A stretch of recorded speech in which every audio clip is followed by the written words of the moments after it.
Вы смотрите «Актуальное интервью», в студии Сергей Михедов. Здравствуйте. На этой неделе народные депутаты Госсобрания Илтумен Республики Саха-Якутия рассмотрели и приняли в окончательном чтении законопроект о внесении изменений в республиканский бюджет на этот год. Какие поправки внесены и как это отразится на нашей с вами жизни, поговорим с Валерием Жандоровым, министром финансов Республики Саха-Якутия. Валерий Алексеевич, здравствуйте. Добрый день. Расскажите об основных параметрах бюджета республики на этот год, какие поправки внесены в бюджет. Да, 16 ноября этого года в Государственном собрании Илтумен было рассмотрено четвертая, последняя корректировка государственного бюджета на 2022 год. Мы увеличили доходы государственного бюджета, несмотря на то, что прогноз, конечно, в данной ситуации в 2022 году он достаточно сдержанный. Тем не менее, на основе прогноза социально-экономического развития до конца года мы позволили себе увеличить доходы государственного бюджета. Доходы увеличиваются на 43 миллиарда, достаточно колоссальная сумма, но хотелось бы обратить внимание, что из них 15,5 миллиарда – это наши налоговые доходы, мы увеличиваем до конца года, а 27,5 миллиарда – это безвозмездные поступления, из которых 6,5 миллиарда – это за счет федерального бюджета, и достаточно серьезная сумма, 20 с лишним миллиардов – это дополнительные перечисления из фонда реформирования ЖКХ на мероприятия по переселению граждан из аварийного жилищного фонда. Но при этом эти средства перечисляются на два этапа – 2022 года и 2023 года. Такое опережающее финансирование. Но, тем не менее, мы на эту сумму увеличиваем доход, поскольку они перечислены. И общий объем доходов государственного бюджета в этом году составит 318 миллиардов рублей. Хотелось бы обратить внимание, что рубеж 300 миллиардов мы перешли и в прошлом году впервые, так, по доходам. А в этом году предполагаем, что тоже по прогнозам пока до конца года мы выдержим эту корректировку. А в расходах достаточно серьезная сумма также у нас складывается по итогам 2022 года 353 миллиарда рублей. Это достаточно серьезная сумма. И анализируя, до конца года осталось всего немного времени, 1,5 месяца, так? И анализируя 2022 год, мы, конечно, можем вспомнить, что в первом полугодии у нас были достаточно такие настроения по прогнозу доходов сдержанные. Но по итогам 9 месяцев мы видим, что налоговые доходы исполняются, темпы экономики у нас выше, чем среднероссийские. Это позволяет нам до конца года прогнозировать исполнение бюджета вот в таком виде. Какие направления мы увеличили расходы в этом уточнении? На 3,5 миллиарда мы увеличили государственную программу образования по стандартному образованию. На 3,5 миллиарда мы увеличили субсидии нашим коммунальным предприятиям, которые предоставляют тепло по льготным тарифам населения, компенсацию. А на 1 миллиард с лишним мы увеличили минимальный размер оплаты труда, который с 1 июня 2022 года в этом году увеличен. Кроме того, мы дополнительно выделили 100 миллионов на межулусные авиационные сообщения, в основном это в арктические улусы. Также на 100 миллионов увеличили возмещение транспортных расходов по доставке социально значимых продовольственных товаров. Вот такие основные моменты корректировки. Каким образом повлияли санкции на самых крупнейших налогоплательщиков республики? Да, это действительно тот вопрос, который мы ежемесячно мониторили в 2022 году, начиная после первого квартала. Основными налогоплательщиками у нас являются экспортно-ориентированные компании. Это компания «Алроса», остается бюджетообразующей нашей компанией, так?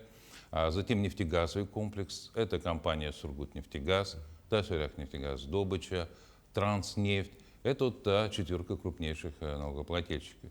5-6 место в этом году начали занимать уверенно угольные компании. Это «Эльга-Уголь» и «Колмар». Вообще крупнейший налогоплательщик у нас составляет порядка 60% наших собственных налоговых неналоговых доходов, которые по последнему уточнению составят 166 миллиардов. Это тоже достаточно серьезная цифра. Мы, конечно, анализировали, насколько повлияют санкции, наложенные на эти компании и на виды продукции, реализуемые, поскольку мы в основном, компания наша реализует продукцию за рубежом. И, конечно, влияние конъюнктуры на мировых сырьевых рынках и влияние курса иностранной валюты сильно влияет на их выручку, а, соответственно, через это на их прибыль и налогообложение в наш бюджет. Мы можем констатировать, что в этом году, по итогам 9 месяцев, и сейчас мы прогнозируем, что тенденция достаточно устойчива, что нам придает уверенности. И налоговых доходов по сравнению с прошлым годом на 1 ноября поступило на 20% больше. То есть план годовой, который мы заложили, достаточно высокий, оптимистичный, он на данный момент исполняется. С чем это связано? Наши компании традиционно связаны контрактами, ориентированными на Азиатско-Тихоокеанский регион. И в ближайший период мы прогнозируем, что расторжение контрактов не произойдет, в отличие от тех рисков, которые имели наши российские компании по контрактам, связанным с Европой. И поэтому у нас добыча угля, нефти и газа, которые экспортируются в страны Азиатско-Тихоокеанского региона, растут. И, соответственно, экономика у нас выдерживает темпы роста. Относительно расходов в приоритете остается социальная сфера. В этом году большой объем средств выделялся на поддержку семей с детьми. Кроме того, идет исполнение региональных проектов по 10 направлениям. Расскажите об этом. Да, действительно, сама программа социальной поддержки граждан нашей республики составляет в этом году 36 миллиардов. Она почти на 5 миллиардов выше прошлого года. И основной, конечно, объем составляет, как вы правильно заметили, поддержка семей с детьми. Это около 20 миллиардов. При этом 12 миллиардов из федерального бюджета и 8 миллиардов из регионального бюджета. Конечно, в этом году новацией было выплаты семьям с детьми от 7 лет до 17, 16 лет включительно, которые идут по линии пенсионного фонда, и мы тоже софинансируем. Это серьезная мера, принятая в этом году, в 2022 году, которая серьезно поддержала семьи, у которых меньше одного прожиточного минимума на члена семьи. Традиционная мера, которая у нас поддерживается, самая крупная из 20, кроме от 7 лет до 16, по 16 лет, это от 3 до 7 лет, это 6,2 миллиарда рублей. Также, конечно же, есть и традиционные, это и на рождение первого ребенка, последующих вторых, но в этом году была инновация, предложенная главой республики Александром Сергеевичем Николаем, это дети столетий. И в этом году на каждого ребенка выделяется 100 тысяч, в этом году было реализовано 325 миллионов по этому направлению. Какие расходы предусмотрены в этом году по инвестиционной программе? Инвестиционная программа в этом году имеет также значительный объем. Объем достиг рекордных размеров, 77 миллиардов на инвестиционную программу. Из них, конечно же, основную сумму составляют средства федерального бюджета и средства, как я уже говорил, фонда поддержки ЖКХ на переселение граждан из аварийного жилищного фонда. Но при этом из этих 77 25 миллиардов это за счет средств государственного бюджета, а 52 миллиарда за счет средств федерального бюджета и фонда реформирования, которые показывают уровень привлечения средств. Да, 37 миллиардов направлено на переселение граждан, но из них часть средств переходит на этап 2023 года. Но при этом тот уровень 461 тысячу квадратных метров расселить к концу 2022 года из всей большой программы, которая составит около миллиона, в этом году будет этот вариант достигнут. Хотелось бы отметить, что в этом году и вводится гораздо большее количество объектов, чем в предыдущий год. Это более 80 объектов. Из них хотелось бы отметить 19 школ, хотя стандартно у нас было 10-11, в этом году 19 школ, 7 детских садиков.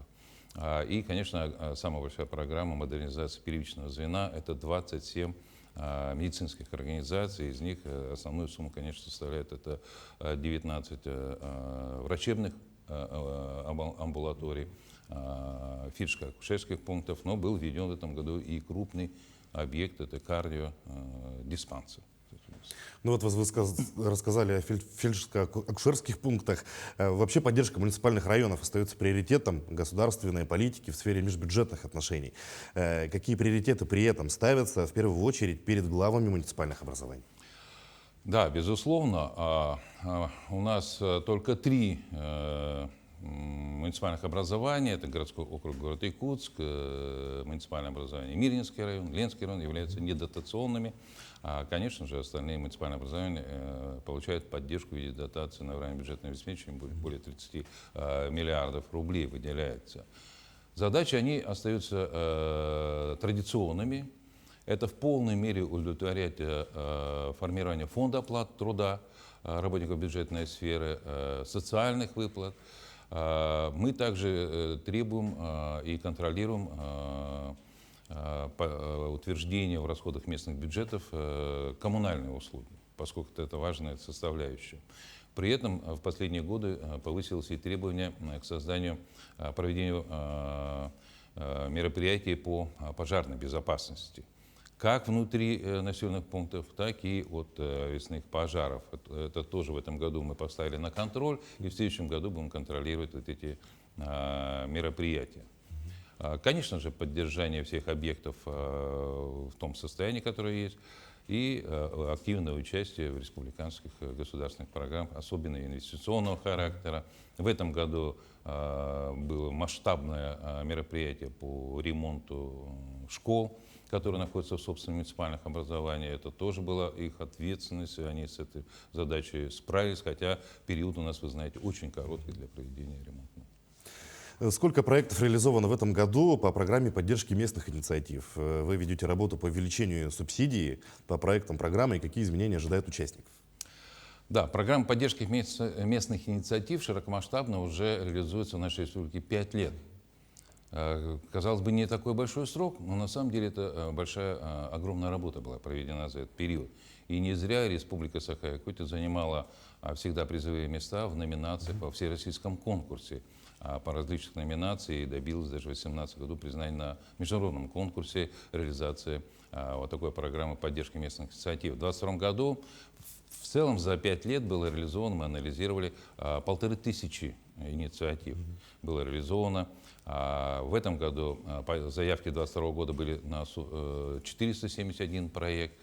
Кстати говоря, и на 2023 год мы тоже поступили заявки порядка 495 заявок на реализацию местных инициатив.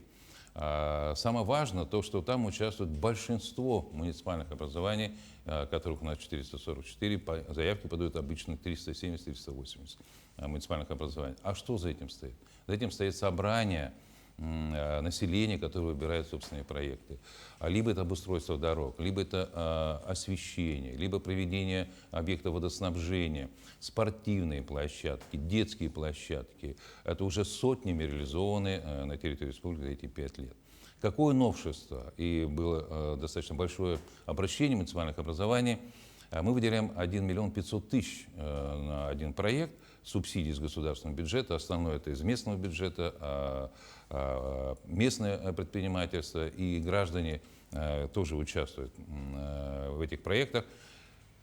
Но в связи с тем, что инфляция в этом году достаточно высокая, идет удорожание строительных материалов, работы услуг, то мы сейчас вносим изменения на один проект не 1,5 миллиона, а 2 миллиона, чтобы увеличить реализуемость таких проектов. Да, они малые, но они очень необходимы именно населенным нашим пунктам, которые в основе своей не самые большие. Ну что ж, несмотря на все трудности, желаю нам всем побольше проектов, реализованных, красивых и важных. Валерий Алексеевич, спасибо, что нашли время, пришли к нам, ответили на наши вопросы. Желаем успехов в вашей работе. Спасибо большое. Ну, я напомню, вы смотрели актуальное интервью. Оставайтесь на нашем канале.